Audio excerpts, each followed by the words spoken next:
ஆண்டவரும் அருமை இரட்சகராக இயேசு கிறிஸ்துவின் நாமத்தினால் மீண்டுமா இந்த நித்திய ஜீவன் நிகழ்ச்சியில் உங்களை சந்திப்பதில் நான் மிகவும் மகிழ்ச்சி அடைகிறேன்.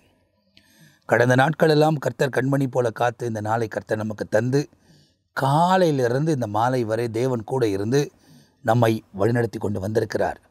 தொடர்ச்சியாய் அவரே நம்மை வழிநடத்துவதற்கு உண்மை உள்ள தேவனாயிருக்கிறார்.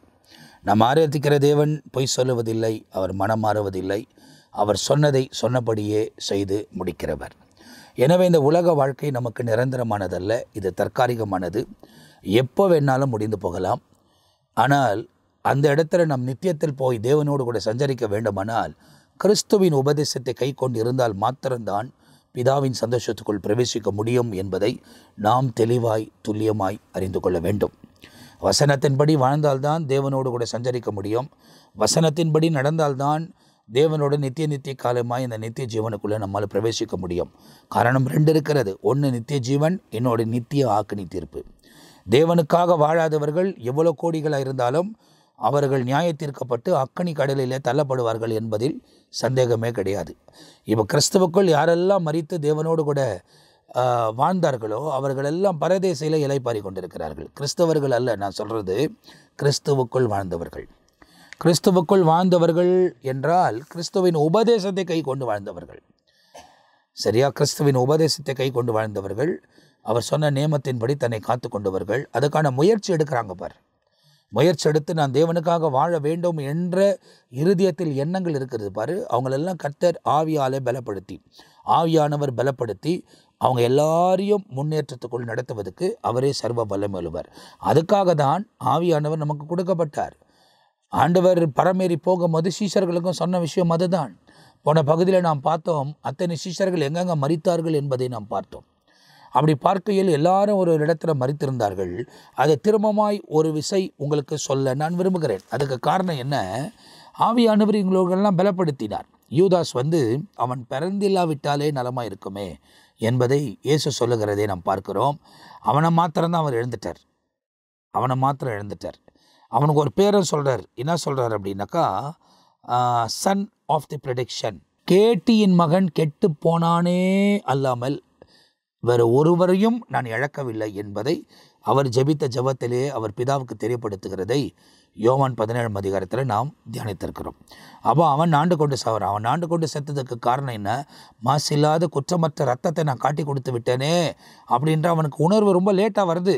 அவன் உணர்ந்தது ஓடவே அவன் மன்னிப்பு கேட்டிருந்தானா நிச்சயமாக இயேசு அவனை மன்னித்திருக்கக்கூடும். ஏன்னா அவனை சிறுவையில் அடித்தவரையே மன்னிச்சிட்டார். ஆனால் அவனுடைய காரியம் பிசாசு அவனுக்குள்ளே புகுந்ததுனால அவனை சும்மா விடவே மாட்டான். அவன் நாண்டு கொண்டு செத்து போகிறான். எப்போதும் பிசாசு யாருக்குள்ளே புகுந்துகிறானோ அவனுடைய சம்பளம் மரணம், அகாலமான மரணத்தை சந்திப்பான். சாத்தான் சும்மா விடுகிறது இல்லை. இந்த உலகத்தில் உயர்த்திடுவான், உலகத்தில் பணத்தை கொடுத்துருவான், பொருளை கொடுத்துருவான். நீ அவனுக்கு செவி கொடுக்காமல் போயிட்டீனாக்கா உன்னை கொன்றுவான்.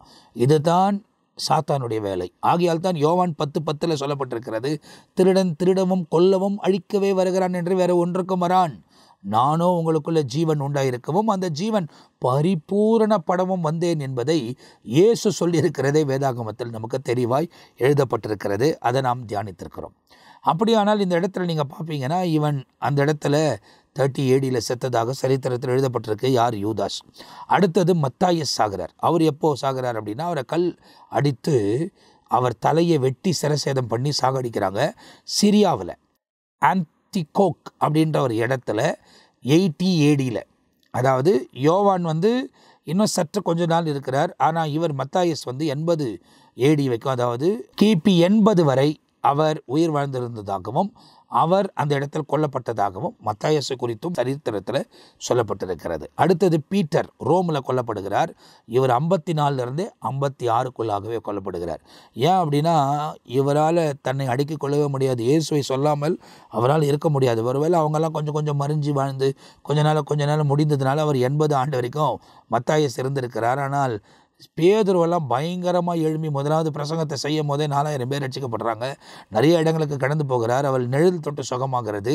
ஆண்டவர் வானத்தின் திறவுகோல அவரிடத்தில் கொடுக்கிறார் என்பதை வேதத்தில் எழுதப்பட்டிருக்கிறது. அப்போது வானத்தின் திறவுகோல் உடையவராய் அவர் இருந்ததாக பைபிளில் சொல்லப்படுது. அவர் அந்த நாட்களிலே 54 அதாவது கிபி 54லேருந்து 56க்குள்ளவே அவர் மரித்ததாக சரித்திரத்தில் சொல்லப்பட்டிருக்கிறது. That is between 54 to 56 AD. அதுக்கப்புறமா பார்த்தீங்கன்னா ஆண்ட்ரூ, அவர் வந்து கிரீஸில் ஏஷியா மைனரில் அவரை வந்து எக்ஸ் சிலுவையில், அதாவது இப்படி வச்சு சிலுவையில் அவரை அறிந்து விடுகிறார்கள். அவரும் 60லிருந்து 62 AD வரை அவரும் மரித்து போகிறதை நாம் பார்க்கிறோம். பீட்டர் இறந்த கொஞ்ச நாட்களிலே ஒரு 5 வருஷத்துக்குள்ளாகவே இவரையும் அந்த இடங்களிலே இவரை எக்ஸ் சிலுவையில் வைத்து அறிந்து விடுகிறார்கள். பேதுரு வந்து சிலுவையில் தலைக்கீழ அடித்தார்கள். ஏன்னா அவர் கேட்டாராம், என்ன கேட்டார்னா, நாங்கள் இயேசு போல் மரிக்கிறதுக்கு எங்களுக்கு நாங்கள் ரெடி இல்லை, அதனால் என்னை தலைக்கீழ அடிங்கன்னு கேட்டதுனால அவரை தலைக்கீழ அடித்து அவரை கொன்று போட்டார்கள். ஏன் எல்லாரையும் சிலுவையில் அறிந்திருக்கிறாங்க அப்படின்னா, இப்போ எப்படி தூக்கு தண்டனை என்பது மரணத்துக்கு நேராக நடத்தக்கூடிய மக்களுக்கு கொடுக்குறாங்களோ இந்தியாவிலும் சரி வெளிநாடுகளிலும் சரி, அந்த போல் அந்த நாட்களில் இந்த ரோமர் ஆட்சி அரசாங்கத்தின் கீழே இப்படி சிலுவை அடித்து கொள்ளக்கூடிய மரணங்கள் அந்த நாட்களில் இருந்தது.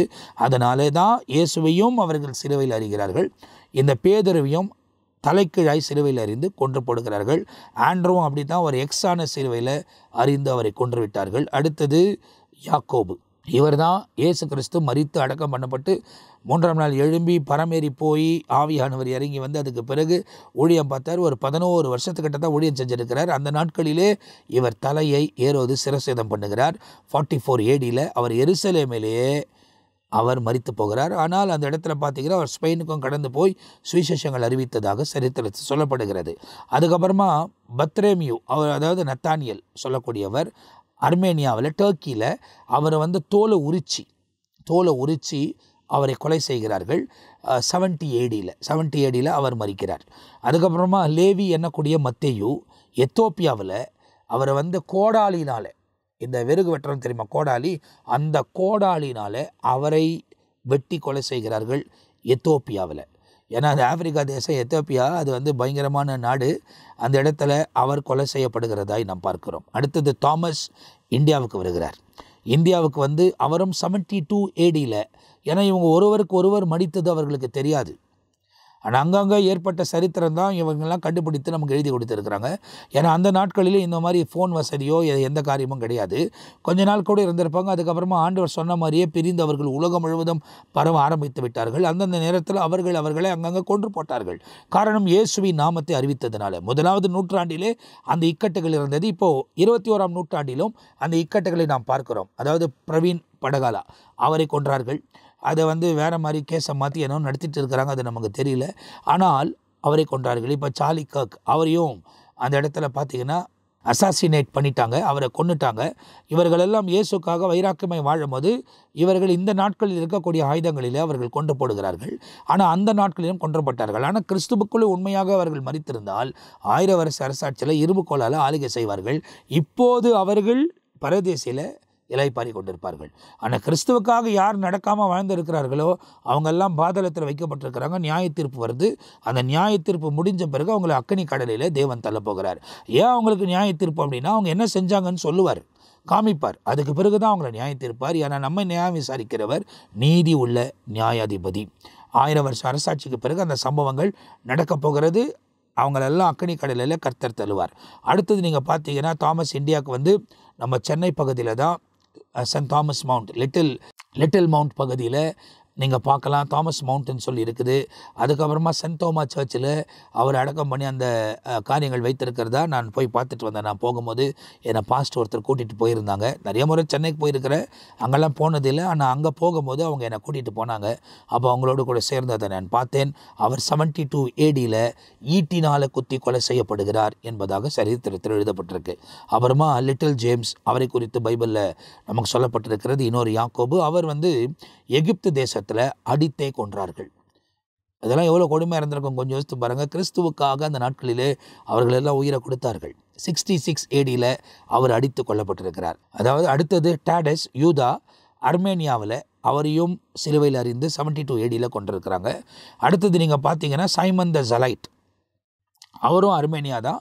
அவரையும் 61 to 65 ADக்குள்ளே அவரையும் கொண்டிருக்கிறாங்க. அப்படி நீங்கள் பார்த்தீங்கன்னாக்கா இவரும் பேதுருவும் ஒரே காலகட்டாயத்தில் கொல்லப்பட்டிருக்கிறாங்க. அதே மாதிரி மத்தேயும் அதே காலகட்டாயத்தில் தான் கொல்லப்பட்டிருக்கிறாங்க. இவர் வந்து சிமியோன் த ஜிலட்டை அர்மேனியாவில் 61லேருந்து 65 வரைக்கும் அவரையும் கொலை பண்ணுறாங்க. அம்மா பிலிப், இவர் வந்து கிரீஸ், சிரியா அந்த பகுதிகளில் அவரையும் 80வது ஏடியில் இவருக்கும் மத்தாயியஸுக்கும் ஒத்துப்போகுது. 80வது ஏடியில் அவரை கொலை செய்கிறார்கள். யோவான் மாத்திரம் டர்க்கியில் நார்மல் டெத் மரித்தார் என்பதாய் சொல்லப்படுகிறது. ஆனால் அவர் மரித்ததுக்கான எந்த கல்லறையோ எந்த அடையாளமும் இல்லை. என்ன நடந்ததுன்னு தெரியாது. ஏன்னா அவர் பத்மோ என்ற தீவில் கொண்டு போய் விடப்பட்டிருந்தார். அவரை டொமினியன் என்ற ஒரு ராஜா கொண்டு போய் விட்டுருந்தார். ஏன்னாக்கா இவர் கிறிஸ்துவை மறுதளிக்கலை. அதனால் கொண்டு போய் இவரை எண்ணெயில் போட்டு வறுத்தாங்க. அந்த எண்ணெய் அவரை சேதப்படுத்தலை. கொதிக்கிற எண்ணெயில் போட்டாங்க. யோசித்து பாருங்கள். கொதிக்கிற எண்ணெயில் யோவான் போட்டாங்க. ஆனால் அதிலேருந்து அவர் பிழைத்து கொண்டார். அவருக்கு என்ன நடக்கலை.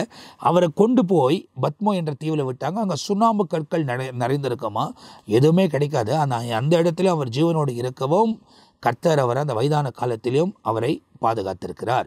அங்கே தான் வெளிப்படுத்தின விசேஷம் அவருக்கு வெளிப்படுத்தப்பட்டிருக்கிறது. அதுக்கப்புறமா இந்த டொமினியன் என்ற ராஜா இறந்த பிறகு இப்படி அவரால் தீவிர விடப்பட்டவர்களை மீண்டுமாய் பட்டணத்துக்குள்ளே கொண்டு வர இன்னொரு ராஜா கட்டளையிடும் போது அப்போது இந்த யோவானையும் கொண்டு வந்து விடுகிறார்கள். அவர் எபேசியருக்கு வருகிறார். அங்கே தான் உட்கார்ந்து வெளிப்படுத்தின விசேஷத்தை எழுதி எல்லா சபைகளுக்கும் அவர் தூதுகளை அனுப்புகிறதை நாம் வெளிப்படுத்தின விசேஷம் என்ற நிகழ்ச்சியில் வாசிக்கும் போது அவைகளை நாம் பார்த்துருக்கிறோம். அப்போ கடைசியாக பிலிப்பு, இவரும் வந்து கிரீஸ் சிரியா பகுதியில் 80வது ஏடியில் அவரும் அந்த இடத்துல சிலுவையில் அறியப்பட்டார் என்ற சரித்திரம் சொல்லுகிறது. அதுக்கப்புறமா அப்போஸ்தலனாகிய பவுல் ரோம், இட்டாலி அந்த இடத்துல ஊழியம் செய்தார். கடைசியாய் அவர் தலை சிரசேதம் பண்ணப்பட்டது 66 ஏடியில். அப்போது இந்த 66 ஏடினா இவர் வந்து ஆண்ட்ரோடு கூட அந்த காலகட்டாயம் சொல்லுகிறது. அதுக்கப்புறம் மத்தேயு மரித்து கொஞ்ச நாட்களுக்குள்ளவே, அதுக்கப்புறமா லிட்டில் ஜேம்ஸ் மரிக்கக்கூடிய அந்த நாட்களிலே இவர் எகிப்திலையும் இவர் இட்டாலியிலையும் ரோமில் மரித்ததாக பைபிளில் சொல்லப்பட்டிருக்கிறது. அப்படியானால் இவைகளெல்லாம் நம்ம கண்களுக்கு முன்பதாக சொல்லப்படுகிறது. ஏற்கனவே போன எபிசோட்லேயே உங்களுக்கு நான் சொன்னேன், இவங்க எல்லாம் உலகத்தில் எதுவுமே எதிர்பார்க்கல, தேவனை பின்பற்றினாங்க, தேவனுக்காக வைராக்கியமாக வாழ்ந்தாங்க, சாட்சியாக வாழ்ந்தாங்க, நீதியாக வாழ்ந்தாங்க. அதனால் கர்த்தர் அவங்களை கனப்படுத்தினார். அத்தனை பேரும் பரலோக ராஜ்யத்தில், அதாவது பரதேசியில் இலை பாரிக்கொண்டு நம்ம காலத்துக்காக வெயிட் பண்ணிக்கிட்டு இருக்கிறாங்க. அவங்கெல்லாம் எவ்வளோ கிருபையாக தேவனோடு வாழ்ந்தவர்கள். முதலாவது ஆண்டவரை விட்டு விலகி ஓடினவங்க தான். பேதுருவெல்லாம் மனக்கசந்து அழுதார். பரிசுத்த ஆவியானவர் வந்த பிறகு அவங்களுக்குள்ள வந்த அந்த வல்லமை, அந்த கிருபைகள் முற்றிலுமாய் வெளிப்பட்டது. அதை தான் போன முறை நாம் யோவான் எழுதின சுவிசேஷத்தில் 17ஆம் அதிகாரத்தில் நாம் வாசிக்க கேட்டோம். நிறைய காரியங்களை நாம் வாசிக்க கேட்டோம். ஏன்னா அங்கே முதல் பகுதி இயேசு தனக்காக ஜெபித்ததும், 2வது பகுதியில் இயேசு சீஷர்களுக்காக ஜெபிக்கிறதும், 3வது பகுதியில் இவர்கள் அனுப்ப போகிற இந்த சீஷரின் வார்த்தை கேட்டு விசுவாசிக்கக்கூடியவர்களுக்காக ஜெபித்ததும், அதாவது நமக்காக ஜெபித்ததும் எழுதப்பட்டிருக்கிறது. அதில் 20லிருந்து 23ஆம் வசனம் வரை போன நிகழ்ச்சியில் நாம் வாசித்தோம். 24ஆம் வசனம் கூட சில காரியங்களை கவனித்தோம். ஆனால் அதில் 23ஆம் வசனம் வரை தெளிவாய் அதில் பார்க்க முடியறதுக்கு நேரம் இருந்துச்சு. ஒருவேளை இந்த எபிசோடை பார்க்கக்கூடியவர்கள் இதுக்கு முன்ன போடப்பட்ட எபிசோடை நீங்கள் பார்க்கலாம். அதாவது செவ்வாய்க்கிழமை போடப்பட்ட எபிசோடை நீங்கள் பார்த்தீங்கன்னா அதில் இதனுடைய ஆரம்பம் பேசப்பட்டிருக்கிறது. இப்போ இந்த இடத்துலேருந்து நாம் தொடர்ந்து பார்க்கும்போது 23ஆம் வசனத்திலேருந்து நாம் வாசித்தால் நாம் தெளிவாய் தெரிந்து கொள்ள முடியும் என்று நான் யோசிக்கிறேன். அந்த பகுதி நாம் வாசிக்கலாம். ஒருமைப்பாட்டில் அவர்கள் தேறினவர்களாய் இருக்கவும் என்னை நீர் அனுப்பினதையும் நீர் என்னில் அன்பாய் இருக்கிறது போல அவர்களிலும் அன்பாய் இருக்கிறதையும் உலகம் அறியும்படிக்கும் நான் அவர்களிலும் நீர் என்னிலும் இருக்கும்படி வேண்டிக் கொள்கிறேன். இப்ப சொல்றாரு, நீர் என்னில் இருக்கிற போது நான் அவர்களில் இருப்பேன். அப்போ இதில் என்ன அப்படின்னா, அவர் நம்மோடு கூட இருக்கிறார். அவருக்குள்ள பிதானவர் வாசமாக இருக்கிறார். இயேசு இருந்தால் பிதானவரும் கூட இருக்கிறார், ஆவியானவரும் நிறைவாக இருக்கிறார். அப்போ இந்த திரியேக தேவம் 3 வடிவத்தில் ஆண்டவர் நம்மோடு கூட பிரசன்னராக இருந்து நம்மை நடத்துவதற்கு அவர் உண்மை உள்ளவராக இருக்கிறார். இந்த கொடுமைலாம் உலகத்தில் நடக்கிறதுக்கு காரணம் வந்து ஆதியில் ஆண்டவர் உலகத்தை படித்த போது மனுஷர்களை படித்தார். அழிக்கணும்னு யோசிக்கும் போது நோவாவை கர்த்தர் தெரிந்து கொண்டார். நோவாவை கர்த்தர் தெரிந்து கொண்ட பிறகு அதன் மூலியமாய் வந்து தான் வம்சம் தான் நம்மலாம். அதுக்கு பிறகு அங்கங்கே ஜனங்கள் செய்கிற காரியங்களை பார்த்து அவங்களெல்லாம் திருத்தி நடத்தணும்னு யோசித்தார், முடியல. இப்போ அதெல்லாம் முடிவு காலத்துக்குள் வருது, எல்லாரையும் முடிக்க போகிறாரு. அதுக்கு பிறகு தேர்ந்தெடுத்தவர்களை மாத்திரம் முத்திரம் வைத்து 1000 வருஷ அரசாட்சியில், அதாவது ஆட்டுக்குட்டியின் கல்யாணத்தில் கொண்டு போவார். அதுக்கப்புறமா 1000 வருஷ அரசாட்சியில் உலகத்தில் வாழ வைப்பார். அதுக்கப்புறமா பிதாவின் வீட்டில் நித்தியத்தில் வாழ கர்த்தர் நம்மளை கொண்டு போக போகிறார். இயேசு தான் கொண்டு போக போகிறார். ஏன்னா இயேசுதான் வழி, இயேசுதான் சத்தியம், இயேசுதான் ஜீவன். அவர் தான் நம்மை கொண்டு போக முடியும். இயேசுவை அல்லாமல் உலகத்தில் வேறு யாரும் நம்ம பிதாவுக்குள்ளே நடத்த முடியாது என்பதை நீங்கள் தெளிவாய் அறிந்து கொள்ள வேண்டும். எனவே தேவனோடு நடக்கவும் தேவனோட வாழவும் உங்கள் வாழ்க்கையை ஒப்புக் கொடுக்கும் போது ஆண்டவர் தம்முடைய பிரசன்னத்தின் மகிமையால் உங்கள் வாழ்க்கையை மூடி மறைத்து தொடர்ந்து நடத்துவார். அடுத்த வசனம் சொல்லுகிறது, பிதாவே, பிதாவே, உலக தோற்றத்திற்கு முன் நீர் என்னில் அன்பாய் இருந்தபடியினால் நீர்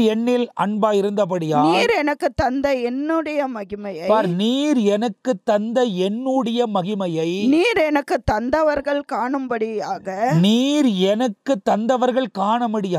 நான் எங்கே இருக்கிறேனோ அங்கே அவர்களும் என்னுடனே கூட இருக்க விரும்புகிறேன். அவர்கள் என்னோடு கூட இருக்க விரும்புகிறேன். இங்க ஜெபம் பண்றார். ஏன்னா அந்த இடத்துல சொல்றாரு, யோவான் 14ஆம் அதிகாரத்தில் சொல்றாரு, என் பிதாவின் வீட்டில் அநேக வாசஸ்தலங்கள் உண்டு. அந்த வசனத்தை கூட வாசிக்கலாம், ரொம்ப தெளிவாக இருக்கும். நீங்கள் பார்த்தீங்கன்னா அந்த இடத்துல 14ஆம் அதிகாரம் 2ஆம் வசனத்தை வாசிக்க கேட்கலாமா? யோவான் எழுதின சுவிசேஷம் 14ஆம் அதிகாரம் 2ஆம் வசனம். என் பிதாவின் வீட்டில் அநேக வாசஸ்தலங்கள் உண்டு. என் பிதாவின் வீட்டில் அநேக வாசஸ்தலங்கள் உண்டு. அப்படி இல்லாதிருந்தால் நான் உங்களுக்கு சொல்லியிருப்பேன். ஒரு ஸ்தலத்தை உங்களுக்காக ஆயத்தம் பண்ண போகிறேன். நான் போய் உங்களுக்காக ஸ்தலத்தை ஆயத்தம் பண்ணின பின்பு நான் இருக்கிற இடத்திலே நீங்களும் இருக்கும்படி நான் மறுபடியும் வந்து உங்களை என்னிடத்தில் சேர்த்துக் கொள்வேன். அதை தான் இங்க சொல்றார். திரும்ப இப்ப இந்த வசனத்தை வாசிப்போம். இங்க 24ஆம் வசனத்துல என்ன சொல்லுதுன்னு திரும்ப வாசிப்போம். பிதாவே, உலக தோற்றத்திற்கு முன் அங்க வந்து ஜனங்களுக்கு சொல்றார், சீஷர்களுக்கு சொல்றார், நான் போறேன்பா பிதா வீட்டுக்கு, அங்க அநேக வாசஸ்தலங்கள் இருக்கிறது, அதில் ஒன்றை உங்களுக்காக ஆயத்தம் பண்ணிட்டு நான் திரும்ப வந்து நீங்களும் என்னோடு கூட இருக்கும்படி உங்களை கூட்டிட்டு போறேன்னு சொல்லிட்டு வாக்கு பண்ணிட்டார். அவர் வாக்கு தத்தத்தில் உண்மை உள்ளவர். இங்க பிதா கிட்ட சொல்றார், என்ன சொல்றாரு? பிதாவே, உலக தோற்றத்திற்கு முன், பாருங்க, உலக தோற்றத்துக்கு முன் நீர் என்னில் அன்பாய் இருந்தபடியினால், அதாவது உலக தோற்றத்துக்கு முன்பதாகவே பிதா அவரில் அன்பாய் இருந்தபடியால் நீர் எனக்கு தந்த என்னுடைய மகிமையை நீர் எனக்கு தந்தவர்கள் காணும்படியாக, பாருங்க, மகிமையை நீர் எனக்காக தந்தவர்கள் காணும்படியாக நான் எங்கே இருக்கிறேனோ அங்கே அவர்களும் என்னோட கூட இருக்க விரும்புகிறேன் அப்படின்றார். பிதா கிட்ட சொல்றார், அவர்களும் என்னோடு கூட இருக்க நான் விரும்புகிறேன். ஏற்கனவே அங்க சொல்லிட்டாரு. இங்க அந்த ஜபத்துல பிதாவுக்கு தெரியப்படுத்துகிறார். இதை யோவான் அழகா பார்த்து எழுதுறாரு பாருங்க. அதையும் எழுதினவர் யோவான் தான். ஏன்னா அங்க சீசரங்கிட்ட சொல்லும் போது அதை கேட்டார். இங்க ரொம்ப நுண்ணிக்கா கவனித்து அவர் எழுதுகிறதே வேதாகமத்தில் எழுதப்பட்டிருக்கிறது. அடுத்தது சொல்லுகிறார், நீதி உள்ள பிதாவே. இப்ப சொல்றாரு, நீதி உள்ள பிதாவே, ஓ ரைச்சியஸ் ஃபாதர், நீதி உள்ள பிதாவே, உலகம் உம்மை அறியவில்லை, நான் உம்மை அறிந்திருக்கிறேன். வாவ். ஆமா, அந்த உலகம் அவரை அறியலனாக்கா பிதாவுக்கு ஏற்ற வாழ்க்கை வாழ்ந்துருவாங்க. ஏன்னா அவருடைய கண்கள் எங்கேயுமே நோக்கமா இருக்குது. இரவும் பகலும் ஆண்டவர் கவனித்து கொண்டே இருக்கிறார். மனுஷன் உனக்கு பார்க்கலனாலும் கர்த்தர் பார்த்துக்கிட்டே இருக்கிறார். அவருக்கு முன்னே உண்மையா இருக்கிறாரு. யோசித்து பாரு. இங்க ஒரு பேச்சு அங்க ஒரு பேச்சு பேசுற, இங்க ஒரு மாதிரி நடக்கிற அங்க ஒரு மாதிரி நடக்கிற, ஒத்த வேஷம் தரிக்காத. ஆண்டவர் பார்த்துக்கிட்டே இருக்கிறார். ஒவ்வொரு காரியத்தையும் கவனித்து கொண்டே இருக்கிறார். எனவே உன் பலவீனத்தை அவருக்கு தெரியப்படுத்து. அவர் உனக்கு ஏற்ற கிருபையை தருவார். எதை? அந்த தீமையை மேற்கொள்வதற்காக. அந்த தவறான உணர்வுகள், உணர்ச்சிகள் உன்னை உலகத்துக்குள் இழுத்து உலகத்தோடவே மடிய செய்து உன்னை பாதாளத்தில் கொண்டு போய் வைத்து கொண்டு அவனோடு கூட அவன் நியாயத்திற்கப்பட போகிறான். யாரு? அந்த பழைய பாம்பாகிய வலு சர்மம், அந்த பிசாஸ் என்றவன், சாத்தான் என்பவன். அவன் வந்து ஆக்கணி தீர்ப்பு அடைய போகிறான். அவனுக்கு ஏற்கனவே தீர்ப்பு கொடுக்கப்பட்டிருக்கிறது. அவனுக்கு கொடுக்கப்பட்ட தீர்ப்பில் உன்னை கொண்டு போகணும்னு விரும்புகிறான். அப்படி உன்னை கொண்டு போகணும்னா நீ தேவனுக்கு விரோதமான காரியத்தை செய்திருக்கணும். அதனால தான் உலகத்தின் இச்சையை உனக்கு முன்பதை கொண்டு வந்து உன்னை இழுத்து அங்கே கொண்டு போகணும். நீ நியாயத்தீர்ப்பில் வந்து நிற்கணும். அப்புறமா நியாயத்தீர்க்கப்பட்டு அவனோட அக்கினி கடலில் தள்ளப்படணும்னு சொல்லி பல முயற்சிகள் எடுக்கிறான். அதை புரிந்து கொள்ளாமல் நீ வாழ்ந்து கொண்டிருக்கிற. நீ பிதாவை அறிந்திருந்தால் அதெல்லாம் செய்ய மாட்ட. அதனால தான் பிதாவை அறியாததுனால தான் இயேசு கிறிஸ்து உலகத்துக்கு வந்து அவர் அன்பு காட்டுகிறார். ஆகையால் தான் நித்திய ஜீவன் நிகழ்ச்சியில் நான் எப்போ சொல்லுகிற ஒரு வசனம், தேவன் தன்னுடைய ஒரே பேரான குமாரனை விசுவாசிக்கிறவன் எவனோ அவன் கெட்டு போகாமல் நித்திய ஜீவனை அடையும்படி அவரை தந்தோரளி இவ்வளவாய் உலகத்தில் அன்பு கூர்ந்தார் என்று வேதத்தில் யோவான் 3:16 எழுதப்பட்டிருக்கிறது. அப்ப நித்திய ஜீவனை அடையும்படி தான் இயேசு கிறிஸ்து உலகத்துக்கு வந்தார், தவிர நம்ம சுகபோகமாய் வாழ்ந்திருப்பதற்காக. இயேசு உயர்த்துறாரு, இயேசு பென்ஸ் கார் கொடுக்குறாரு, இயேசு ஆடி கார் கொடுக்குறாரு. நான் ஜெட்டில் போகிறேன், நான் ஹெலிகாப்டரில் போகிறேன், நான் ஃப்ளைட்டில் போகிறேன், நான் மாளிகையில் வாழுறேன், நான் இவ்வளோ பணம் வச்சிருக்கிறேன், நான் இவ்வளோ செய்ய முடியும் அப்படின்ற அந்த மாதிரி இருதயத்தோட வாழக்கூடிய அத்தனை பேரும் வேறு இறக்கப்பட்ட நியாய தீர்ப்பில் நின்று அக்கினி கடலில் தள்ளப்பட போறாங்க. இன்னைக்கு அப்படிப்பட்ட கூட்டத்தோடு கூட நீங்க சேராம, அப்படி போதிக்கிறவர்களை நீங்கள் பார்க்காமல், சத்தியத்தின்படி போதித்து, தேவனுடைய வசனத்தை உங்களுக்கு போதித்து, தேவன் கொண்டு வருகிற கண்டிப்புகளை சொல்லி இப்படிதான் இருக்க வேண்டும் என்று ஆண்டவர் எப்படி போதித்தாரோ அந்த போதனைகளுக்கு செவி கொடுத்து, இடதுபுறமும் வலதுபுறமும் சாயாமல் நேராய் தேவனை பின்பற்றி நடக்கும்போது அவர் தம்முடைய மகிமையின் பிரசன்னத்தை தொடர்ந்து நம்முடைய வாழ்க்கையில விளங்க பண்ணி வழிநடத்துவதற்கு அவரே உண்மை உள்ள தேவனாயிருக்கிறார். இன்னைக்கு நிறைய பேர் நித்தியமே இல்லை, நம்மளை கொண்டு போய் பரலோகத்தில் என்ன பண்ண போறாரு அப்படின்லாம் பேசுறவங்க ஏராளமாக இருக்கிறாங்க. அவங்களுக்கு ஐயோ. Who to them who says there's no eternal life? Jesus came to this world only to take us to the eternal life with Father. That was the main purpose Jesus entered the world. Nothing rather than that. Not anything much of that. He wants us to stay in the Father's mansion. That is why Jesus came to this world, gave his life upon the cross, shed his blood, cleansed us with his blood by the sacrifice, and now sent the Spirit of God to guide us into the proper way to find the eternal life. அதுக்காக தான் நாம் அழைக்கப்பட்டிருக்கிறோம். Miss ஆயிராதீங்க. உலகத்தில் சொல்கிற பொய்யெல்லாம் நீங்கள் போயிட்டு இதெல்லாம் வராதுங்கிறாதுன்றவங்களாம் கேட்காதீங்க. அப்படிப்பட்டவங்களோட ஐக்கியம் வச்சுருக்காதீங்க. தேவனோட நடங்க, தேவனோட வாழுங்க. அவங்கள பகிக்காதீங்க, அவங்கள பார்த்தா முகம் திருப்பாதீங்க. ஸ்தோத்திரம் பண்ணிட்டு போயிருங்க. உங்கள் வேலையை நீங்கள் பாருங்கள், வசனத்தை வாசிங்க, வசனத்தின்படியே உங்கள் வாழ்க்கையை காத்துக்கொள்ளுங்க. ஓ நீதி உள்ள பிதாவே, இந்த உலகம் உங்களை அறியவில்லை, நான் உம்மை அறிந்திருக்கிறேன். நான் உம்மை அறிந்திருக்கிறேன். நீர் என்னை அனுப்பினதை இவர்களும் அறிந்திருக்கிறார்கள். நீர் என்னை அனுப்பினதை இவர்களும் அறிந்திருக்கிறார்கள். யாரெல்லாம் தேவனை விசுவாசிக்கிறார்களோ அவர் அனுப்பினார் என்பதை அறிந்திருக்கிறார். நான் அறிந்திருக்கிறேன். ஏன்னா என்னை இயேசு தான் என்கவுண்டர் பண்ணார் 97ஆம் ஆண்டு மே மாதத்தில். அவர் தான் என்னை சந்தித்தார். அவர் என்னை சந்திக்கலைன்னா நான் என் வாழ்க்கை மாறி இருக்காது. இப்போ நான் உட்காந்துருக்கிற சூழ்நிலைகளெல்லாம் எனக்கு உருவாகி இருக்காது. அந்த நாட்களில் என்னை அழைத்த ஆண்டவர் இதுவரை கைவிடாதபடி நடத்தி கொண்டு வருகிறார். தேவன் பலப்படுத்துகிறார். ஆண்டவர் தேவைகளை சந்திக்கிறார். அறியாதவர்களை கொண்டு அவர்கள் மூலியமாய் நன்மையை கொண்டு வர செய்த சர்வ வல்லமை உள்ளவர் அவர். அவரோடு நடக்க நாம் கவனமாக இருக்க வேண்டும். அப்போதுதான் கர்த்தர் நம்முடைய பிரசனங்களில் நம்முடைய வாழ்க்கையில விளங்க பண்ணுவார். அடுத்தது சொல்லப்பட்டிருக்கு, நீர் என்னிடத்தில் வைத்த அன்பு, நீர் என்னிடத்தில் வைத்த அன்பு அவர்களிடத்தில் இருக்கும்படிக்கும், அவர்களிடத்தில் இருக்கும்படிக்கும், நானும் அவர்களிடத்தில் இருக்கும்படிக்கும், நானும் அவர்களிடத்தில் இருக்கும்படிக்கும், உம்முடைய நாமத்தை, உம்முடைய நாமத்தை அவர்களுக்கு தெரியப்படுத்தினேன், அவர்களுக்கு தெரியப்படுத்தினேன், இன்னமும் தெரியப்படுத்துவேன் என்றார். இன்னமும் தெரியப்படுத்துவேன் என்றார். இதுதான் அவரை அனுப்பினவர்கள் சொல்லுகிற காரியத்தை விசுவாசித்து தேவன் பக்கமாய் திரும்பக்கூடிய நமக்காக சொல்லப்பட்டிருக்கிற வார்த்தைகள், நமக்காக செய்யப்பட்டிருக்கிற ஜெபம். அவர் ஒரு மகிமையை நமக்கு தந்திருக்கிறார். அவருக்காக வாழ உதவி செஞ்சிருக்கிறார். அவர் நம்மோடு கூட இருக்கணும்னு விரும்புகிறாரு. அவர் இருக்கிற இடத்துல நம்மளை கொண்டு போகணும்னு விரும்புகிறார். அதை தான் அவர் ஜெபமாய் பிரார்த்தனையாக ஏறெடுக்கிறதை நாம் பார்க்கிறோம். இந்த நிகழ்ச்சியை பார்த்து கொண்டிருக்கிற அன்பு சகோதரனே சகோதரியே, உலக வாழ்க்கை நிரந்தரமானதல்ல. இதில் ஏமாந்துராத. நம்ம இன்னைக்கு பார்க்குற போஜனங்கள், இன்னைக்கு எங்கே பார்த்தாலும் ஹோட்டல், இன்னைக்கு எங்கே பார்த்தாலும் சாப்பாடுக்கு தான் முக்கியத்துவம்.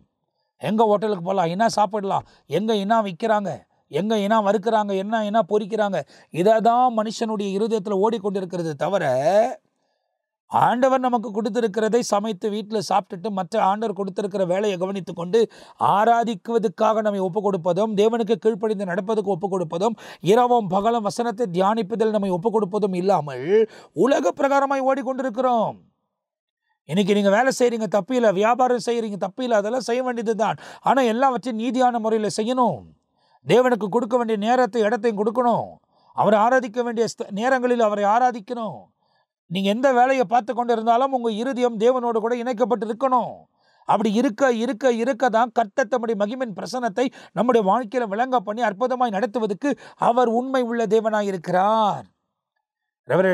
பிஷப் ரெவரண்ட் பென்னியேசை அவள் கூட உட்காந்து நித்திய ஜீவனை எடுத்திருக்கிறார். அது அடுத்த எபிசோட்லேருந்து உங்களுக்காக வழங்கப்பட போகிறது.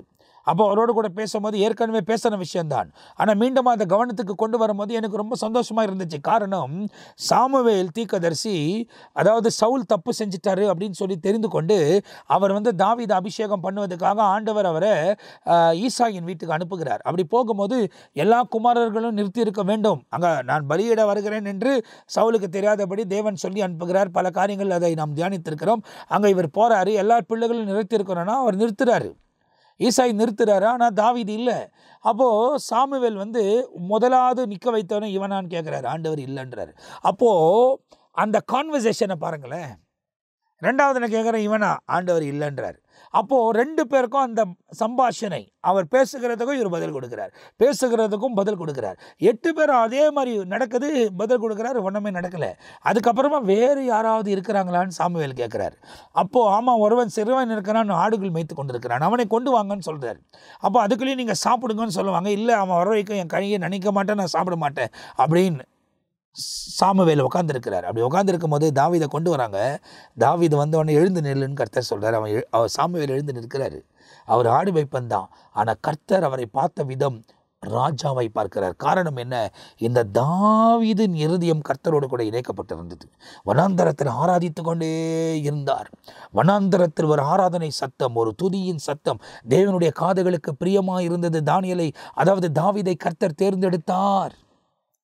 இன்னைக்கு அந்த துதியின் ஆவி உனக்கு இருக்கிறதா? 24 மணி நேரமும் இல்லை, நீ விழித்திருக்கிற வேளைகளிலே உன் இருதயம் தேவனோடு கூட இணைந்திருக்கிறதா? சற்று யோசித்து பார். இல்லை உலகத்தின் களியாட்டங்களோடு கூட இணைந்திருக்கிறதா? சாத்தான் உங்களை டைவர்ட் பண்ணி கொண்டு போகிறான்.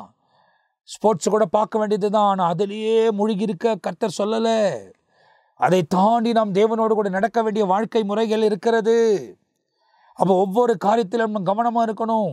உலகத்தின் களியாட்டங்களுக்கும் கட்டுக்கதைகளுக்கும் செவி கொடுத்து இன்னைக்கு ஜனங்கள் மயங்கி சமூக வலைத்தளங்களிலும் தொலைக்காட்சிகளிலும் சினிமா அரங்கங்களிலும் போய் மயங்கி பொய் சொல்லி நடிக்கக்கூடிய படங்களை பார்த்துவிட்டு அதில் மயங்கி கிடக்கிறார்கள். அவைகளெல்லாம் விட்டு விலகி நிஜமான இந்த வேத புத்தகத்தை பின்பற்றுவதற்கு உங்கள் வாழ்க்கையை நீங்கள் ஒப்பு கொடுக்க வேண்டும். அப்போது தான் நித்தியத்துக்குள் பிரவேசிப்பீர்கள்.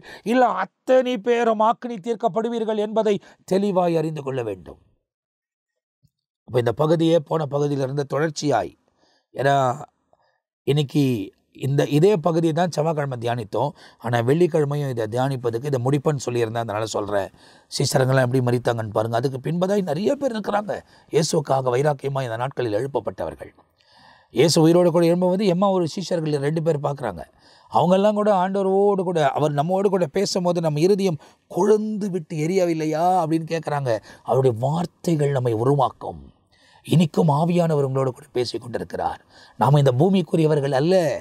இந்த பூமியில் ஒரு பிரயாணத்துக்காக வந்திருக்கிறோம். தேவனுடைய ஒளியை காண்பிப்பதற்காக கர்த்தர் நம்ம இந்த பூமிக்கு அனுப்பி வைத்திருக்கிறார். அந்த திட்டத்தை மாற்றுவதற்கு சாத்தான் தந்திரமாய் பல காரியத்தை ஏற்படுத்துகிறான்.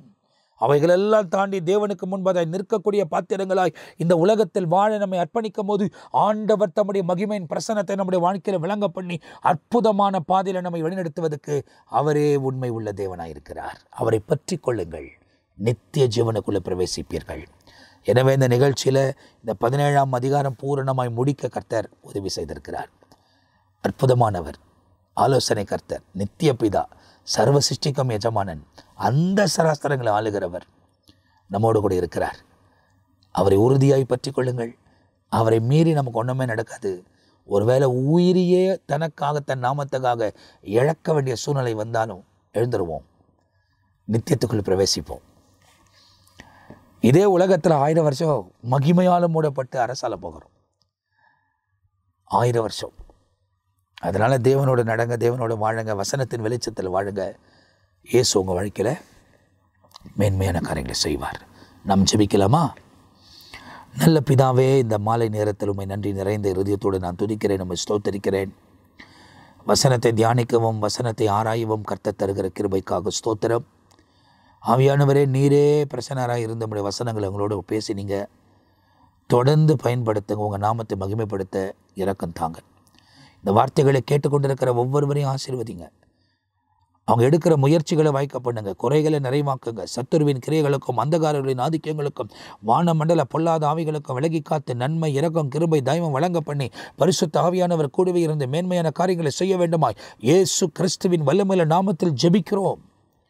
நம்முடைய மகிமையின் பிரசனம் வெளிப்படட்டும், கிருபையின் பிரசனம் வெளிப்படட்டும், தயவு வெளிப்படட்டும், இரக்கம் வெளிப்படட்டும். காரியங்களை வாய்க்க பண்ணி நன்மையான பாதைகளிலே நீரே வழிநடத்த வேண்டுமா நான் ஜெபிக்கிறேன். உங்கள் திருக்கரத்தில் திருப்பிரசனத்தில் ஒப்பு கொடுக்குறேன். வழிநடத்துங்க. உங்கள் நாமத்தை மகிமைப்படுத்த உயர்த்த கிருபத்தாங்க. அவங்க உமக்காக நீதியாக வாழ முயற்சி எடுக்கும் போது உங்களுடைய மகிமையால் மூடி அவங்க நீதியின் பாதையில் தடமாறாமல் நடந்து போக பலன் தாங்க. எந்த காரியத்தெல்லாம் விட்டு விலகணும் அப்படின்னு சொல்லி உணர்த்தப்படுகிறார்களோ அவைகளெல்லாம் விட்டு விலகி நீதியாய் வாழ்வதற்கு கிருபத்தாங்க. உமை போல நேசிக்க, உமை போல வாழ கர்த்தர் உதவி செய்யுங்க. ஒருவருக்கு ஒருவர் மன்னிக்க கர்த்தர் கிருபை தாங்க. குடும்பத்தில் ஆறுதலும் சமாதானத்தை கொண்டு கட்டளையிடுங்க. பண தேவைகள், பொருளாதார தேவைகள் எல்லாம் சந்திக்கப்படட்டும். குடும்பத்தில் நடக்க வேண்டிய நல்ல காரியங்கள் எல்லாம் இந்த பூமியில் இருக்கிறவரை நடக்கட்டும். தொடர்ந்து இவர்கள் முன்னேறி உமோடு கூட இணைக்கப்பட கர்த்தர் உதவி செய்யும். நீர் அப்படி செய்கிறபடியால் ஸ்தோத்திரம். இப்படி வசனங்களை ஆராய கிருபை தருகிறதுக்கு ஸ்தோத்திரம். தொடர்ந்து ஆவியானவர் நடத்தும். துதி கன மகிமையெல்லாம் உமக்கே செலுத்துகிறோம். இயேசு கிறிஸ்துவின் நாமத்தில் ஜெபிக்கிறோம் ஜீவனுள்ள நல்ல பிதாவே. ஆமேன், ஆமேன். பிரியமானவர்களே, நிச்சயமாய் இவைகளெல்லாம் உங்களுக்கு ஆசீர்வாதமாக இருந்திருக்கும் என்று நான் நம்புகிறேன். தேவனோடு இணைந்து வாழுங்க. திரும்ப அதே தான் அவள் வருகை தாமதிக்குமானால் அடுத்த பகுதியில் சந்திக்க போகிறோம். கர்த்தர் தம் தீமையான வழிகளுக்கெல்லாம் உங்களை விலகி காப்பாராக, செய்கிற காரியங்களெல்லாம் ஆசீர்வதிப்பாராக. அவர் வருகை தாமதிக்குமானால் அடுத்த பகுதியில் நிச்சயமாய் சந்திப்போம். அதுவரை நான் விடைபெறுகிறேன். கர்த்தர் உங்களை ஆசீர்வதிப்பாராக. ஆமேன், ஆமேன்.